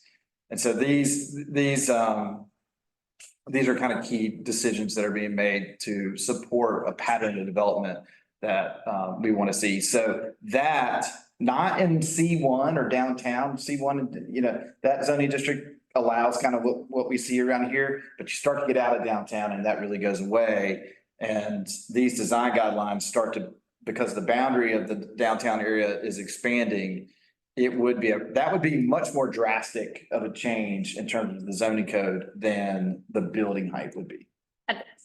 So we're suggesting less of a setback off the road. Yeah, so that we can get the parking in the back and create a more pedestrian friendly environment, especially in all these areas where the downtown's expanding according to this effort, this plan.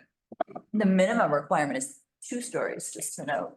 Yeah, right. So that's trying to. Build a 1-story building without, And that's an urban design principle. You're trying to create a sense of enclosure. All of that works towards creating more walkable environment and pedestrian safety and really creating a public realm that's for everybody to use and to use it safely.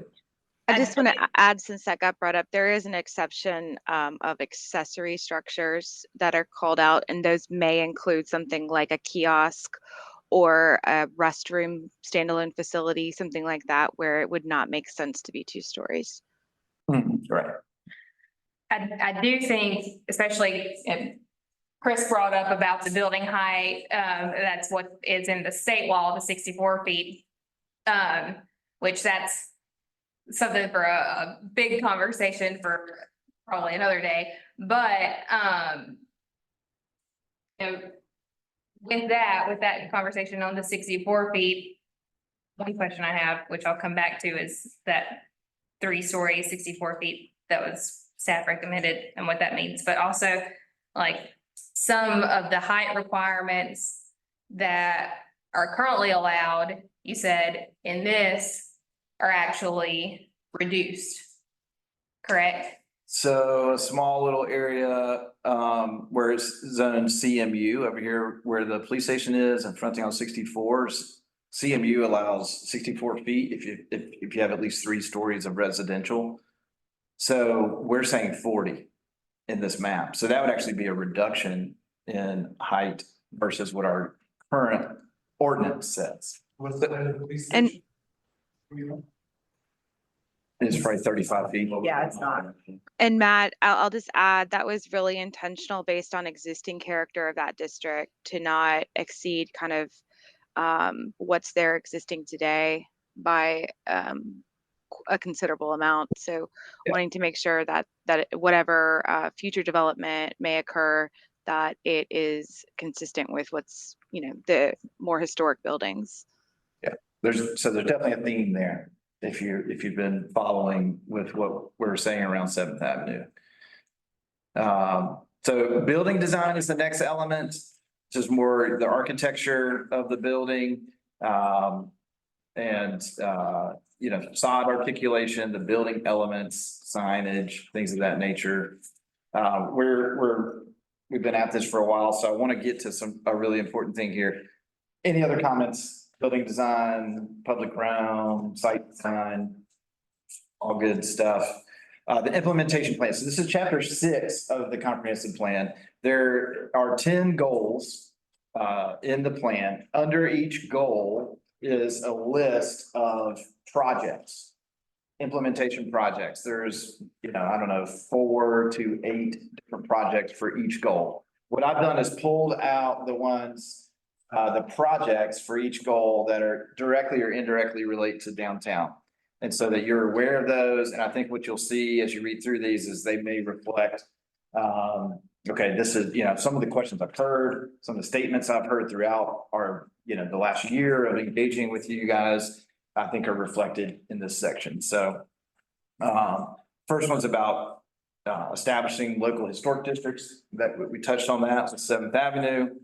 I also will note that the ones that have a green outline, they are and early on, it was mentioned about priority and whether these are short-term, midterm, long-term.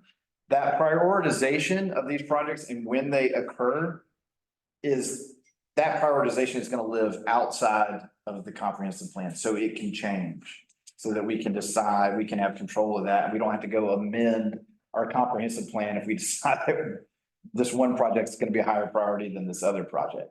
So we have identified the priorities and identified the projects that we want to try and achieve in the first 1 to 2 years. But that is in a document, a living document, a spreadsheet that we have that is going to be considered by planning board, considered by city council, and a resolution or some form of motion to adopt it is going to happen. But it is going to be a separate motion, a separate adoption from the full comprehensive plan so that it retains flexibility.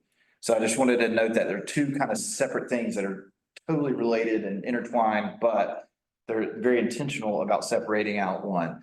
The ones that are in green are short-term. So first 1 to 2 years is what we're looking at in terms of starting the implementation process. So this one, this one 2.01, this has been talked about in C2 along 7th Avenue. That's a great example of an area where the plan is calling for mixed use development along that corridor or redevelopment or reuse existing buildings. Same along our other arterial corridors. This, by utilizing some of our existing mixed use zoning districts, we would be bringing in multifamily as a use currently not permitted along those corridors. So it increases flexibility in terms of permitted uses. It provides opportunities related to housing, and along with it would come new design guidelines that are in our mixed use districts, and it would address things like setbacks and things of that nature. So before we get to the point where we've rewritten an entire zoning ordinance or unified development ordinance and gone through that whole process, I think that's going to take 4 years, 5 years. This gives us something to put in place immediately, immediately in government terms, 12 months. So that's what that's about. And then, getting to work on a land bank to really try to control some of the destiny and combat displacement and things of that nature. So this was mentioned as well, floodplain property buyouts, whether that's grant funded. We're already doing some of that on the south side of town. String bank corridors, that's a continuation of our stormwater efforts in town. So just continue to do that. Because of the lower trailhead that you brought up, That's why I pulled that in, this slide in, or these goals into downtown because of that area and because it floods and this is totally relevant to that. It also could be relevant to potential future recreational use along those areas and how that recreational use relates to downtown. Really could be a really good relationship there between the urban area and a really beautiful natural area to recreate. This is the big one. This is the biggest goal for the downtown, or one of two. Boom, the first one is highlighted in green and highlighted in yellow, is to codify the downtown design guidelines. That's what we've been going over in detail today. So that's a goal, is that we would adopt those in some form, hopefully very similar to what we've been going over, just in terms of ease for downtown. Incentivize the activation of upper floors in downtown. That was something that's been talked about quite a bit through this process. And activate underutilized property. Yes, yes, yeah. Commercial Engagement. how minimum maintenance code, housing code, Like a property program. yeah. Expansion of the MSDs or creation of additional MSDs as funding source. And then we just added this, study additional downtown parks to the. Were these guys involved with the South Main? I've shown them the presentation of the South The Main. amphitheater and all, so that's a kind of a nod to that, to make sure that's in here somewhere as a project. And again, that's a great example of one that could, you know, it may not be in the immediate, 1 to 2 years, but you know, we could move it up or down in priority as needed. So trail oriented development, I talked about that a little bit. We've got that focus area over on the Yakuza Trail, lower trailhead area that could be applied across the city along other trails. That's a component of this chapter. 6 did not have any, it was about utilities. 7, this is a pretty big one for downtown as well, related to all the economic development efforts that are housed within this division. So engaging with engage the business community in business improvement and policy decisions, encouraging property owners to reimagine their real estate. And that's really about upper floors, maybe dividing up lower floors for smaller types of tenants. Encouraging pop-ups, making sure the pop-ups are allowed by code. And then use of the Downtown Opportunity Fund or expansion of that to our other areas. Another big one, welcoming an inclusive neighborhood. Talked about, types of events, celebrating culture and diversity. A big thing for this that I took away from it was creating a process so communities can come and say, we want this. An outlet for them to do that. So it's Yes, like participant driven, basically. by the term, like partner or support. Or Which one are you thinking of? A lot of references to About- entrepreneur support. It may not be on here. that's Because that, the available. ones I Accessible and available communities and services. Agenda number 9. this is the one I pulled in. Which one are you referencing? Work to increase public engagement and involvement by finding additional ways to make public meetings and activities accessible, but work to make city systems. I don't know. I kind of understood the whole thing, both of these, and the resilient community maybe was part of it, is like give communities the opportunity to be able to like have a plan to come and say, we want to park in our neighborhood. Oh, yeah. How, like, The grant, like. yeah, there's a section here about that. Empowering, yeah. Basically have grants for neighborhoods to, and support their own projects, grassroots. Yeah, but not even just like grant opportunities, like a structured plan for them to be able to approach and say, this is what we want. Yeah. Instead of, there's nothing on the books that says we can't do it, we can't do it. Who do I go to? Oh, go to planning. Oh, no, wait, you go to zoning. No, go here, no, go there, and everybody's jumping around everywhere in the city. That's the way it goes. Hmm? That's the way it goes. That's the way it goes now, but They always So, end up with us. I mean, it's putting it in the hands of the citizens who are living there. that is, They want to organize themselves and I mean, like, if we can do a park for them, cool. It's kind of like we've been through this with Green Meadows, like, what do you want? Whatever it is you want, we can probably do that, but you have to decide and tell us what you want, you know, and if the, what I saw out of a lot of those meetings was they didn't know. The community, the people who live there do not agree and do not know what they want. So how in the world can you ask the city to provide something if they're arguing about what it is they exactly want? The people who live there, so. You know, by all means, if we can do that for any community in the city. Cool, they gotta come say, it's like the whole, what is it, the Notebook, what do you want? Just say what you want, we can do it. you know, I do think, you know, empowering neighborhoods and, just residents and how to be structured so that they can have a unified, voice and, try to make change happen in their neighborhood. Just that base level of, how do you get organized and how do you, because if it's, if it's all over the place, it's really hard to do. So, I'd love Be a to. citizen, not a consumer, not a customer. So hopefully that this list of projects, kind of brought things into focus in terms of, these are the types of things that are actionable items, versus just, a guide or, it brings in how we're actually gonna implement this plan. And so I think that's generally helpful for folks. Is there any other thoughts, or did someone, come here with something they wanted to share? I got weeds, You got what? I got weeds. You got in the weeds? I can tell.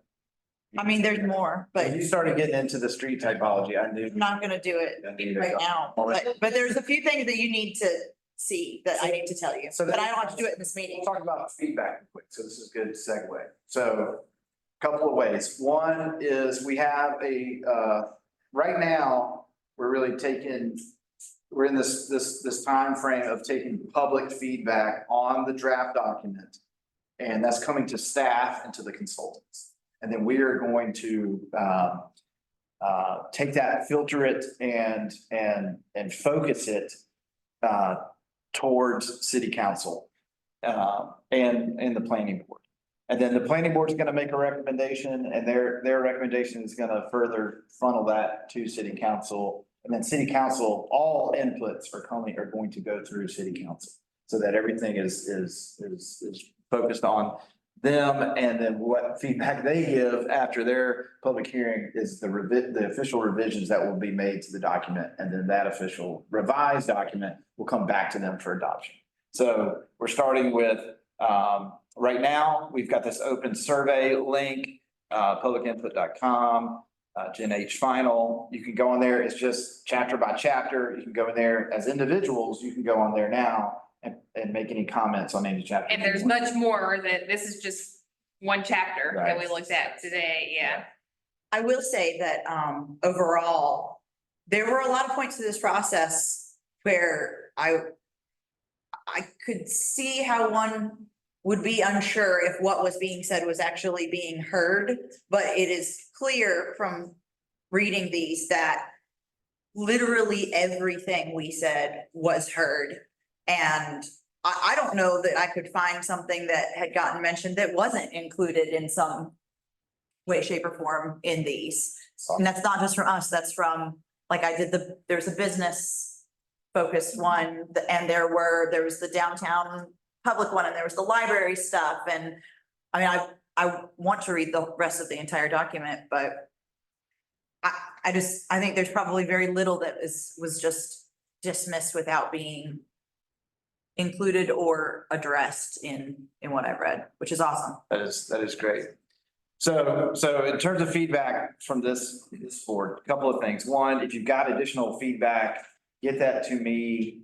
So, what we are getting them feedback. So, there are some things said, better identification on the bird's eye view maps and things like that. clarifying the section on height. Sounds like there's some discrepancies there. Some other comments that were made. If you got other things along those lines, this is confusing. This was missed. What's the deadline? I would say 20 minutes. a week from today. 17th is when the survey closes. The one that. Yeah, right? You kind of mentioned earlier, Caroline, about like a buyout program. I see something in here about green space buyouts. Was there also a buyout plan for underused areas in that? I think it says something like encourage, Was it one of these sections in this? it says something like, Which one? It's not. Well, I think it's probably more. it's not in the PowerPoint, but it's something like, Vacant property program, establish a vacant property program. I think there's something that says like, consider, consider, it doesn't say government purchase, but that's what it means, of like Right there. certain things, like be on the lookout for these, like, I mean, which I was kind of surprised that it said that as many times as it did. Thank you. So, There is some stuff that I think you guys should look at, and that is gonna be, and we're not gonna be able to. Like, there's some, under the design, which starts. Actually, if you look at, or not look at, in the one that says downtown master plan, page 254, starting on page 254 to the very end. That is really specific stuff, and I think that you guys all need to take a look at that really closely. There's signage stuff, like there's one place where it says hanging signs parallel to the building facade from the second floor arcade or balcony or within a first floor entry alcove. That means that like a ton of the signs that we have right now, which I think look good, wouldn't be allowed. So. I mean, this is I told you, this is a weeds thing, but not sure that's the case on that in particular, because I remember reading what on those signs. signs must be hung parallel to the building facade from a second floor arcade or balcony within a first floor entry alcove. So I have a sign that is hanging perpendicular to my building. That's a projection sign. That's also on there. This is in an alcove. Yeah. Okay, Yeah, so you're, it's just not clear. It's just not clear what exactly this means to me. If it's like recessed into a lobby is the way I'm seeing it, or if it's on like, I don't know, Appalachian pinball, that's running parallel yeah. to building. So, Confused by that too. Probably the easiest way to get around that is when you go to revitalize this, is maybe snap random pictures of signage up and down the street to put with it of like, this is what we mean by recess. This is what we mean parallel, perpendicular. So people have a better sense, even though if the wordage doesn't come across clear, the visual should be able to come in. Absolutely. And from other places as well. Yeah. so,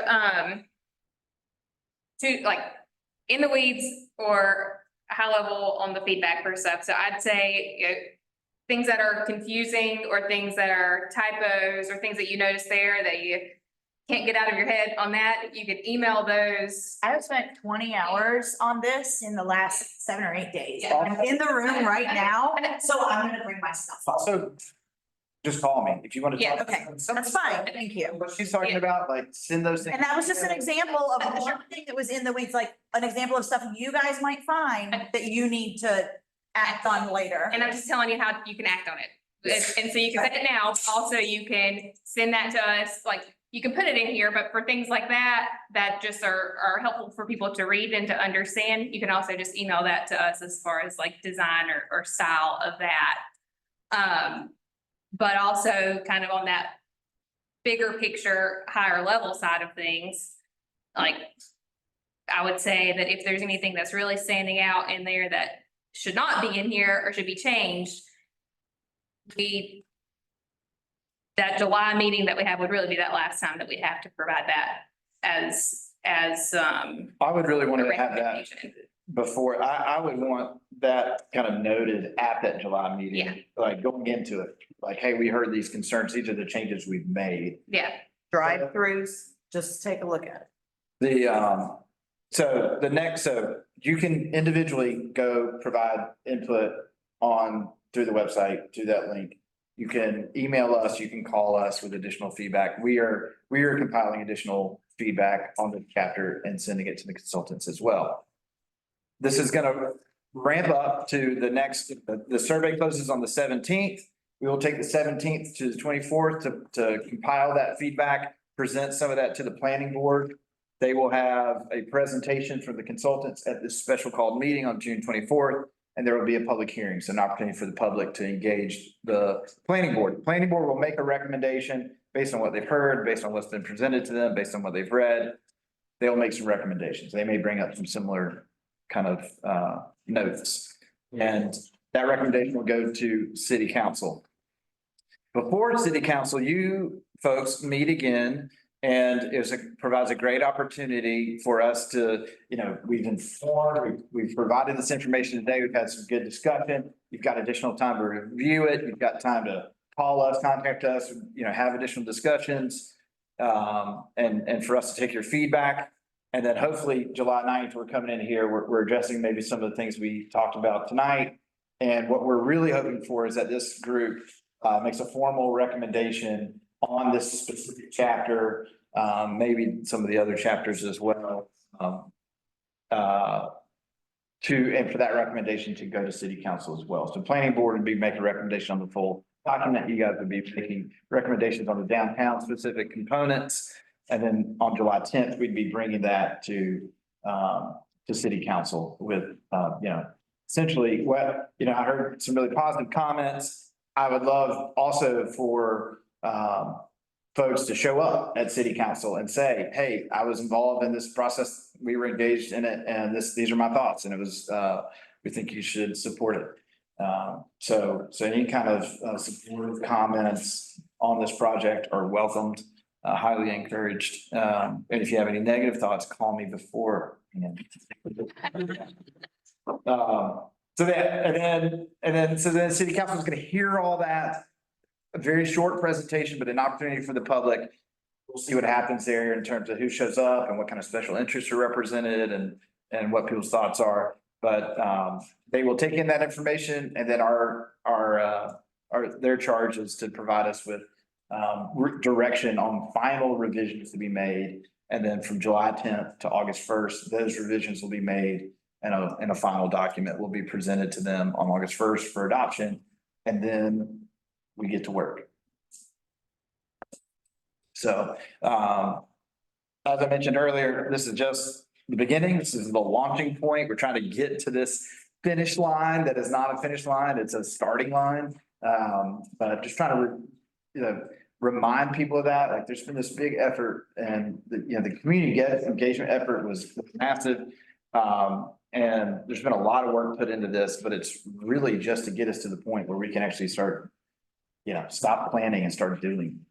And y'all provided a lot of input, whether it feels like it or not, you have provided a lot of really good and valuable feedback. And I know that sometimes it's felt like you've been saying the same things over and over again, but it's important to hear it multiple times. It's captured Yeah, here. yeah. Like, yeah. And Even tiny things that I was like, oh, I can't believe they even remember we were talking, like, Yeah, and- somebody mentioned that, like. And I appreciate that you just said that, because like, a lot of times people are like, oh, why am I even like coming to these meetings and saying this? So Yeah. it's like, It feels like that Yeah. sometimes when Yeah. you're sitting in. For sure. My spot, our Yeah. spots, and I'm sure, it's one of the strongest cries of the public, they never listen. I'd like to say that this is a lot of information, so I commend everyone at the city who's put all the time and effort in the team is putting all this together, taking all the information. I think 20 hours, you went through 20 hours, I just wish I had 20 hours. Well, there were other things I was doing, but it was for downtown. But thank you guys for going through all this and putting it all down. I'll go through it the best I can. The only suggestion I have is to just make it a little bit more relatable. I saw some of the pictures in here, like taking out of Charlotte and Cary. Is that what we're kind of going for here? Or should we look at, I saw a line in Colorado, which is a much smaller town. I think a little more kind of representation on what the town we are, rather than comparing to much larger towns which have these little alcoves that are more necessary for that type of area. But other than that, I mean, like I said, I haven't spent the time you have, Caroline, Yeah, to go through, but I think it's amazing work what you guys have done in here. And I will spend some time going through it. I think at a glance, I see what you mean. So if somebody is just flipping through it, when they see those, they're gonna be like, they're not doing it for us. But as a visual example, referencing what they just described as a possibility, it absolutely are good examples. They A make lot of sense. people are gonna go through it like you have. A lot of people don't Yeah. say Charlotte, we're not Charlotte, why is it? And everything that y'all said as far as even just like, you know, the color coding on maps and stuff like that, we've got it reported to be on, because I think those are all things, especially for us, that we'll be able to like, and even other towns and stuff like that will be stuff that we'll be able to use as reference for several things. So anyway, what you said today. Thank you. Appreciate it. Good feedback. There's also the economic development plan, which is, we didn't go over that today at all. If you own a business, you should be reading this, considering what you're going to do Market research. for the next year to 10. I agree. We couldn't get into it. Some of the implementation projects are based, like the strategies are based out of that section. So I think the reimagining your real estate, things like that, if you're a property owner or This is like our economic vitality committee Mhm. plan, basically, is what is in here. And some alarming statistics. Like the internet currently has 15% of the retail market, and in 3 years, 2.5 years, it'll have 41%. So what does that? 15% seems low even for now. I know. Give it 2.5 years, they're projecting 41%, which is a monster of a jump. So like, what does that mean for me as a retailer? Like, that's just an example. Like, There's what? copies of that in the back. So our outcomes for the meeting today. Yes. They're bring it all back home. Understanding of the plan, informed board. Do we feel informed? Yes. Recommendation. This will be for homework for next month. If there's any additional feedback or recommendations on like policy, big things for that after you go home and read. Priorities. That's also something that I think To talk through next we, time. within our subcommittees, and that's kind of where Matt's saying this is just the beginning. The priorities is kind of that next step after the. and then we beginning. have flexibility with that. Yeah. So that's not like on the same timeline. And the realizing the vision one, or wherever there's a document, oh yeah, short-term project lists. There needs to be some more clarification. I guess I can talk to you about that. Like. I understand that you guys have prioritized and there's a rubric. But I'm not quite sure I got you. exactly what it means. I'll send you. So like, if it's necessary to even be in this, like, it probably needs a little more explanation of like how we got here. I don't think you're wrong on the priorities. I just am like, wait a minute, I don't get, yeah. Just to understand what. There's a missing piece that. Yeah. Mhm. Okay, that's cool. And that's because I didn't take part in the process, right? If I had taken part in the process, I might have been like, what do you need clarification? Well, I understand it, just looking at it. The technical committee that was like city manager, Lou, I basically taking this. You can get on that one. Tired of me. So again, that project list is chapter 6, and then the short-term like prioritization is a separate spreadsheet. And so we can share that with you, so you can review that as well. So we'll get that up. And then, so we need to be looking at those priorities of realizing the vision, the action plan. I mean, I don't know. You guys you've gone through it. We don't need to be looking at that. But what we do need to be in our committee, doing our committee meetings is prioritizing what we think in the economic vitality. Yeah, what development plan. we want to work on or advocate for in our subcommittees and board, that's really that next step for us. Because that may or may not be necessarily in those priorities of the overall city, but if there's, it should, they should go along together. But if we see something in there that we want to prioritize, then that's something that we can kind of. Do, but that's not like we have to understand that or have thought it out thoroughly before this, but like the design and site elements, like. you need to give your feedback before this goes through the next pieces of the process. If there's something crazy that you think in there, I think actually you'll like pretty much what's in there. Well, I was thinking about you when I was reading it. But like, that's what needs to like be brought up now, to be talked about, at least discussed. Yeah, so that for the July meeting, come with anything for that, or even let us know in advance, so that way we can have it all put together for. an And I would- agenda for it. I would say with the projects, if there's something that you're not, that, you know, we've talked about feeling, feeling heard through the process and it's reflected in the plan. If there is a project from that chapter 6 or an idea that you have that you feel like it's not reflected in an action step, whether, maybe it's protection of buildings on Seventh Avenue or something along those lines. We need to know that now. We don't need to know what priority it needs to be. We just need that type of project to not get left out. So if there's ideas along that line, please send them to us as well. And take a look at chapter 6 for that as well. So all those are linked on the website. Sure. We appreciate. It's M Manley. MMANLEY. At hvlnc.gov. And I've got cards if anybody needs one. Thanks, Lorna. Great job. Absolutely. Thank you all for having me. Best of luck on reading the chapter and others. And I appreciate your feedback. Thank you. Thanks, Lorna. So, hvlnc.gov. And if you read it, like Aaron said the other day, he was reading it like a novel. The beginning part is like the history. We know a lot of this stuff, like just skip to the nitty gritty, skip to the like where they're like talking about like how many feet a setback should be. Like, don't bog yourself down and be like, I can't get here because I haven't read the beginning. Just Jump to the stuff. jump to the good stuff. Go back and read the other part later. Agreed.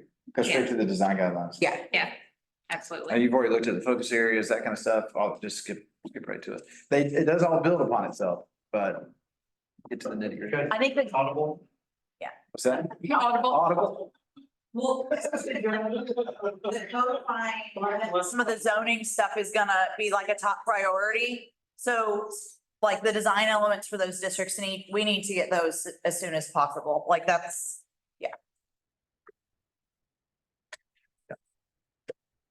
The only other thing I have in the agenda is just my update that we don't need to go over. It's just there as reference. Yeah, the full plan is on here, which is only like 308 pages. And then the appendix is also in here. it's another 308. Like another, yeah. So, It's a lot of work. Light reading. it is a lot. Printed and bound. One of our goals was for it to be concise, not have a lot of words. Yeah, sure. Motion to adjourn. All right, Jerry. Thank you. Thank you.